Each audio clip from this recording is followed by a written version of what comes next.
নমস্কার, আমি তুলা। আপনাদের সবাইকে স্বাগত জানাই আমার ইউটিউব চ্যানেল স্টোরি অফ তুলাতে।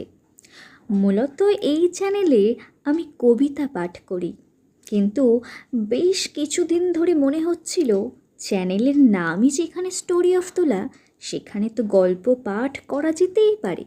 তাই উদ্যোগটা নিয়েই নিলাম। আজ 13ই সেপ্টেম্বর, রাত 11:30। বাইরের পরিবেশ বৃষ্টিস্নাত শীতল, মাঝে মাঝে বৃষ্টির ফোঁটা টুপ টাপ পড়ছে। আর আমি শুরু করতে চলেছি কবি রবীন্দ্রনাথ ঠাকুরের একটি বিখ্যাত ছোট গল্প, কর্তার ভূত।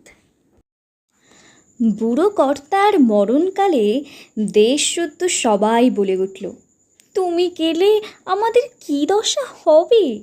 শুনে তারও মনে দুঃখ হলো। ভাবলে, আমি গেলে এদের ঠান্ডা রাখবে কে? তা বলে মরণ তো এড়াবার জো নেই। তবু দেবতা দয়া করে বললেন, ভাবনা কি, লোকটা ভূত হয়েই এদের ঘাড়ে চেপে থাক না। মানুষের মৃত্যু আছে, ভূতের তো মৃত্যু নেই। দেশের লোক ভারী নিশ্চিন্ত হলো, কেননা ভবিষ্যৎকে মানলেই তার জন্যে যত ভাবনা, ভূতকে মানলে কোনো ভাবনাই নেই। সকল ভাবনা ভূতের মাথায় চাপে, অথচ তার মাথা নেই, সুতরাং কারো জন্যে মাথা ব্যথাও নেই। তবু স্বভাব দোষে যারা নিজের ভাবনা নিজে ভাবতে যায়, তারা খায় ভূতের কানমলা। সেই কানমলা না যায় ছাড়ানো, তার থেকে না যায় পালানো। তার বিরুদ্ধে না চলে নালিশ, তার সম্বন্ধে না আছে বিচার। দেশ শুদ্ধ লোক ভূতগ্রস্ত হয়ে চোখ বুজে চলে। দেশের তত্ত্ববিজ্ঞানীরা বলেন, এই চোখ বুজে চলাই হচ্ছে জগতের সবচেয়ে আদিম চলা। একেই বলে অদৃষ্টের চালে চলা। সৃষ্টির প্রথম চক্ষুহীন কীটাণুরা এই চলা চলতো। ঘাসের মধ্যে, গাছের মধ্যে আজও এই চলার আভাস প্রচলিত। শুনে ভূতগ্রস্ত দেশ আপন আদিম আভিজাত্য অনুভব করে, তাতে অত্যন্ত আনন্দ পায়।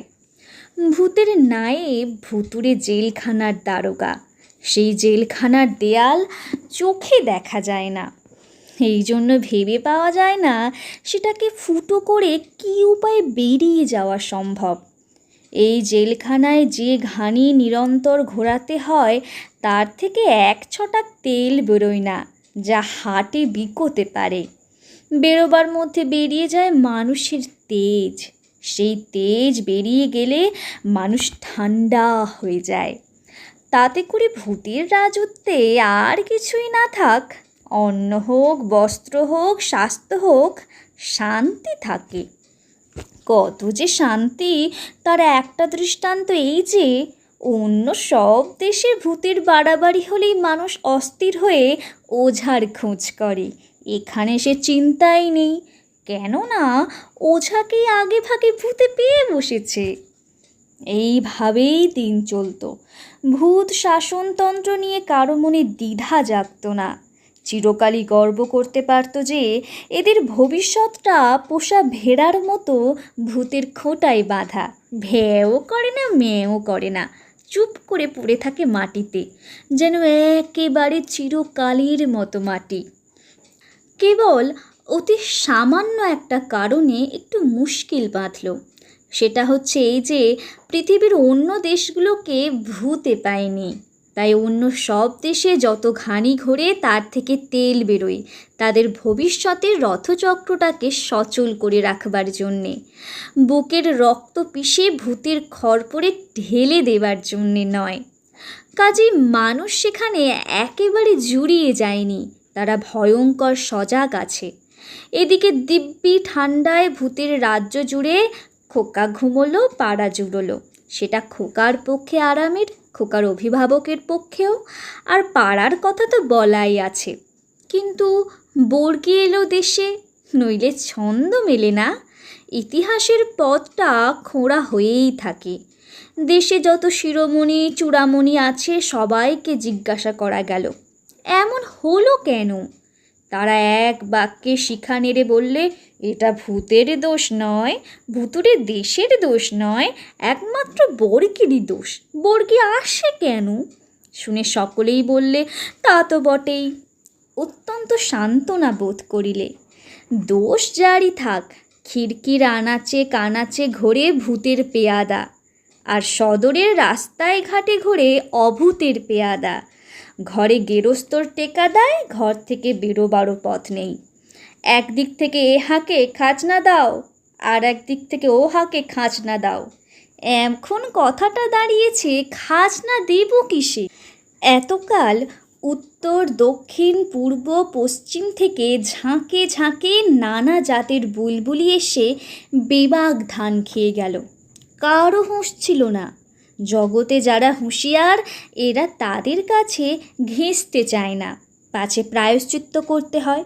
কিন্তু তারা অকস্মাৎ এদের অত্যন্ত কাছে ঘেঁষে এবং প্রায়শ্চিত্ত করে না। শিরোমণি চূড়ামণির দল পুঁথি খুলে বললেন, বেহুশ যারা তারাই পবিত্র, হুঁশিয়ার যারা তারাই অশুচি, অতএব হুঁশিয়ারদের প্রতি উদাসীন থেকো, প্রভুত্বমিব সুপ্ত। শুনে সকলের অত্যন্ত আনন্দ হয়। কিন্তু তৎসত্ত্বেও এই প্রশ্নকে ঠেকানো যায় না, খাজনা দেব কিসে? শ্মশান থেকে মশান থেকে ঝোড়ো হাওয়ায় হাহা করে তার উত্তর আসে, আব্রু দিয়ে, ইজ্জত দিয়ে, ইমান দিয়ে, বুকের রক্ত দিয়ে।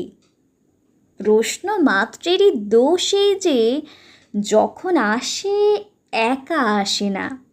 তাই আরও একটা প্রশ্ন উঠে পড়েছে, ভূতের শাসনটাই কি অনন্তকাল চলবে? শুনে ঘুমপাড়ানি মাসি পিসি আর মাস্তুত পিস্তুতর দল কানে হাত দিয়ে বলে, কি সর্বনাশ! এমন প্রশ্ন তো বাপের জন্মে শুনিনি। তা বলে সনাতন ঘুমের কি হবে? সেই আদিমতম, সকলে জাগরণের চেয়ে প্রাচীনতম ঘুমের? প্রশ্নকারী বলে, সে তো বুঝলুম, কিন্তু আধুনিকতম বুলবুলির ঝাঁক আর উপস্থিততম বর্গীর দল, এদের কি করা যায়? মাসি পিসি বলে, বুলবুলির ঝাঁককে কৃষ্ণ নাম শোনাবো, আর বর্গীর দলকেও। অর্বাচীনেরা উদ্ধত হয়ে বলে ওঠে, যেমন করে পারি ভূত ছাড়াবো।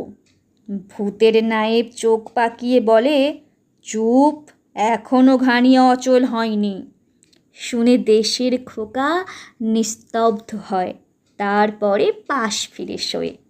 মুদ্রা কথাটা হচ্ছে, বুড়ো কর্তা বেঁচেও নেই, মরেও নেই, ভূত হয়ে আছে।